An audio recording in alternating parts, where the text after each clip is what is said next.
नमस्कार मेरे प्यारे विद्यार्थियों। ईश्वर से आप सभी के सुंदर भविष्य, बेहतर स्वास्थ्य और सुरक्षित जीवन की कामना करते हुए मैं आज का कार्य आरंभ करती हूँ। इससे पहले आप सभी से मेरा हार्दिक निवेदन है कि आप मेरे इस चैनल को सब्सक्राइब करें ताकि मैं हिंदी साहित्य के गद्य, पद्य और व्याकरण से संबंधित जानकारी आप तक पहुँचा सकूँ। तो आज का हमारा जो अध्ययन विषय है वह है अपराजिता पाठ के चतुर्थ चरण का अध्ययन।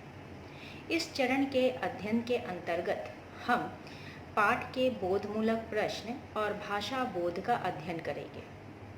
तो मैं आरंभ करती हूँ सबसे पहले बोधमूलक प्रश्न का।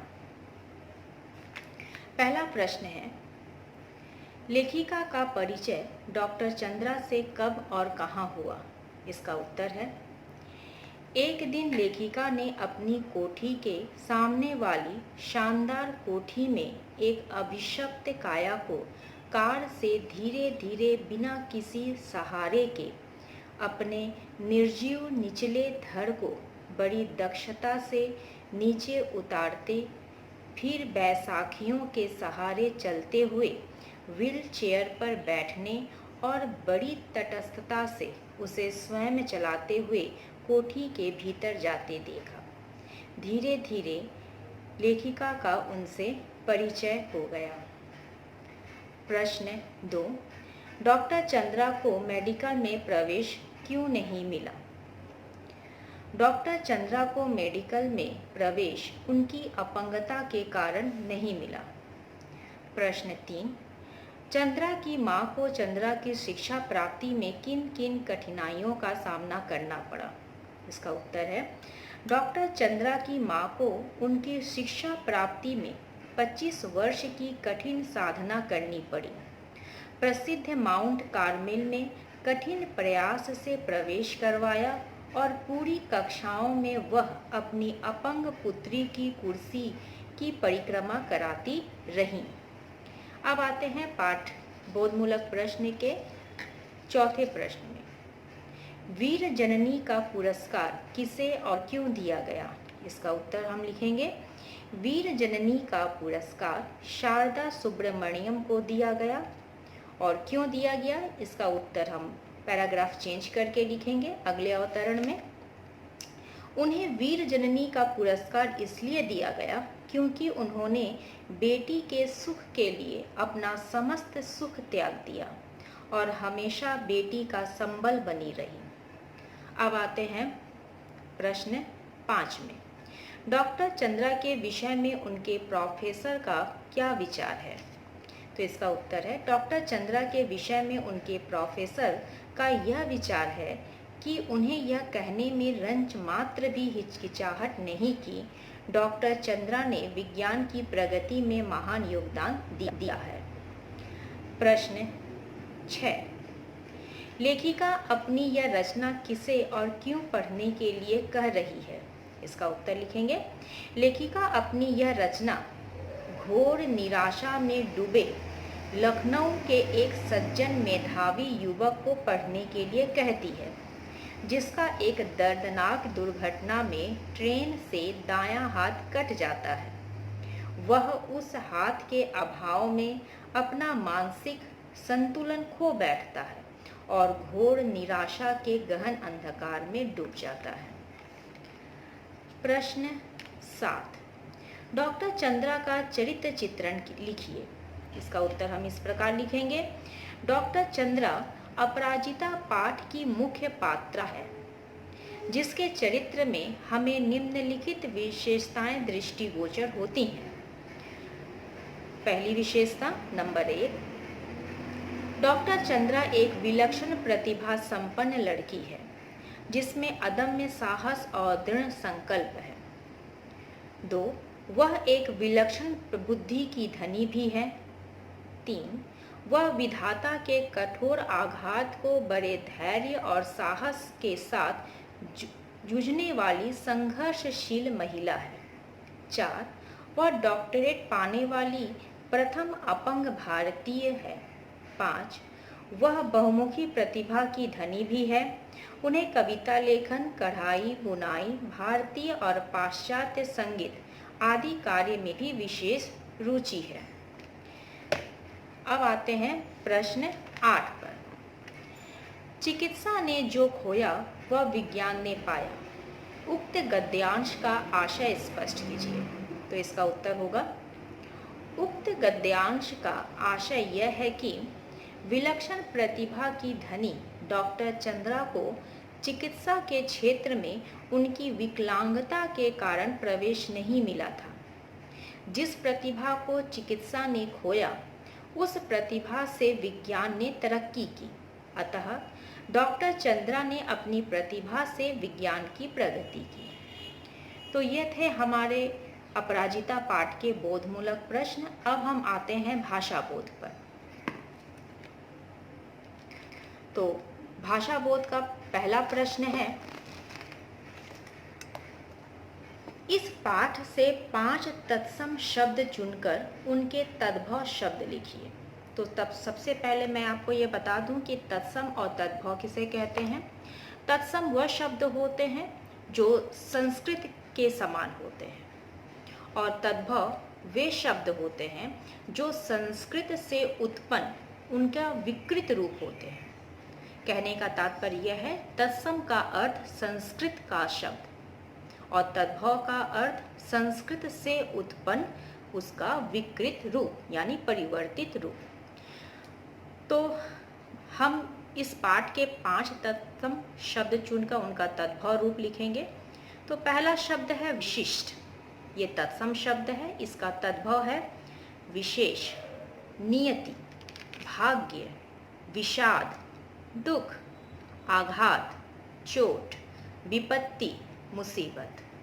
तो इसके अतिरिक्त भी इस पाठ में बहुत से तत्सम शब्द दिए गए हैं, आप उन्हें भी लिख सकते हैं।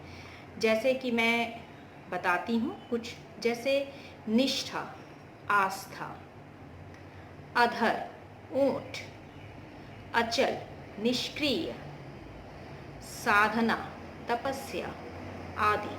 बहुत से यहाँ तत्सम शब्द इस पाठ में आए हैं, उनके तद्भव रूप भी हमें शब्दार्थ से मिल जाएंगे। अब हम आते हैं भाषा बोध के अगले प्रश्न में। अगला प्रश्न है, निम्नलिखित शब्द के उपसर्ग अलग कीजिए।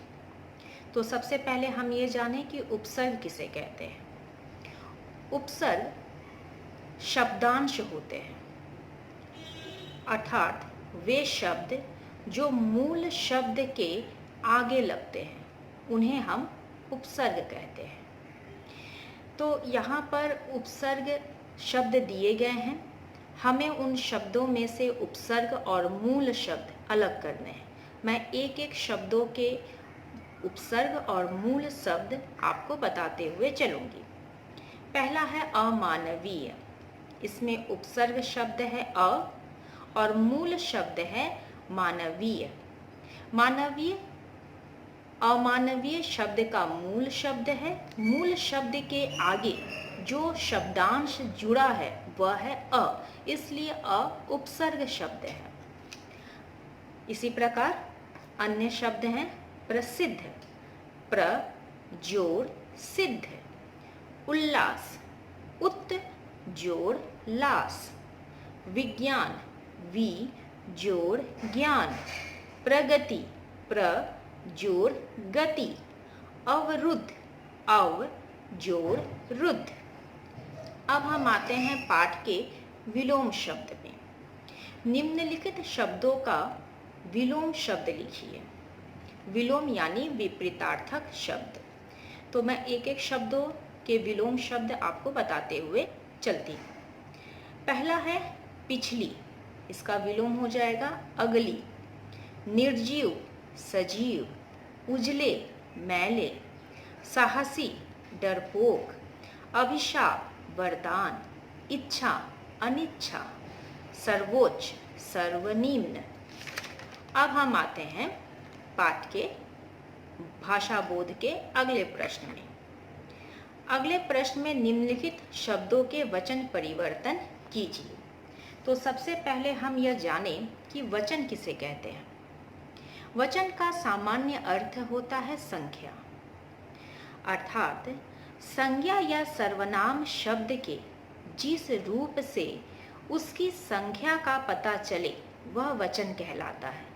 जैसे लड़का, लड़के, बकरी, बकरियां, लड़की, लड़कियां, किताब, किताबें। वचन के प्रकार। वचन दो प्रकार के होते हैं, एक वचन और बहुवचन। एक वचन की परिभाषा हम जान लें। संज्ञा या सर्वनाम शब्द के जिस रूप से उसकी एक संख्या का पता चले उसे एक वचन कहते हैं। जैसे बकरी, लड़की। बहुवचन। संज्ञा या सर्वनाम शब्द के जिस रूप से उसकी अधिक संख्या का पता चले उसे बहुवचन कहते हैं। जैसे बकरियां, लड़कियां। अब हम आपके पाठ में आए वचन परिवर्तन करते हुए आपको बताते चलेंगे। तो आप ध्यान दें, कोठी एक वचन शब्द है, इसका बहुवचन हो जाएगा कोठियां। वैशाखियों ये बहुवचन रूप है, इसका एक वचन हो जाएगा वैशाखी। वस्त्र, वस्त्र एक वचन शब्द है, यह एक वचन आकारांत पुल्लिंग शब्द है, तो इसका वचन परिवर्तन वस्त्र ही होगा। एक बात का आप विशेष ध्यान दें, हम यहाँ वस्त्रों नहीं कर सकते। क्यों नहीं कर सकते? क्योंकि यहाँ पर कारक चिन्हों के साथ वचन परिवर्तन नहीं करने कहा गया है, यहाँ हमें शब्द का वचन परिवर्तन करने कहा गया है।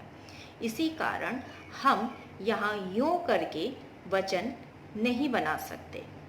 इसका आप ध्यान रखिएगा, जब आपसे कोई कारक चिन्ह लगाकर वचन परिवर्तन करने कहा जाए तब वहाँ हम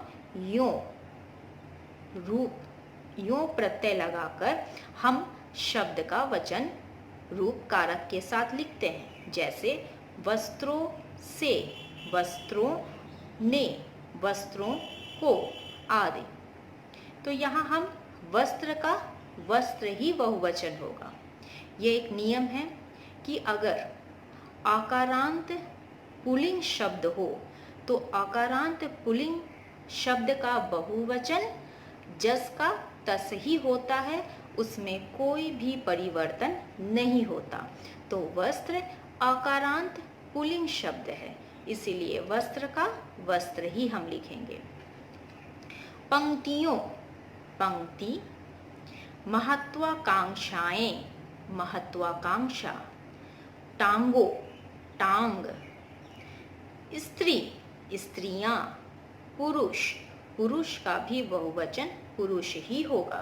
क्यों होगा? यह भी उस नियम के तहत है कि आकारांत पुल्लिंग के वचन परिवर्तन में किसी भी तरह का परिवर्तन नहीं होता, इसीलिए यहाँ हम पुरुष का पुरुष ही लिखेंगे, पुरुषों शब्द नहीं लिखेंगे, क्योंकि यहाँ पर कारक चिन्ह लगाकर वचन परिवर्तन करने नहीं कहा गया है।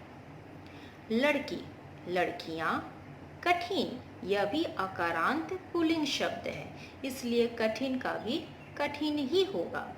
वर्ष, यह भी आकारांत पुल्लिंग शब्द है, इसलिए इसके वचन में कोई परिवर्तन नहीं होगा, वर्ष का वर्ष ही होगा।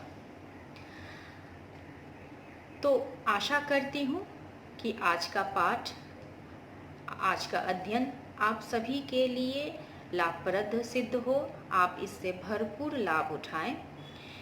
अब हम अगले वीडियो में एक नए पाठ के साथ प्रस्तुत होंगे। तब तक के लिए आप सभी सुरक्षित रहें, स्वस्थ रहें। धन्यवाद।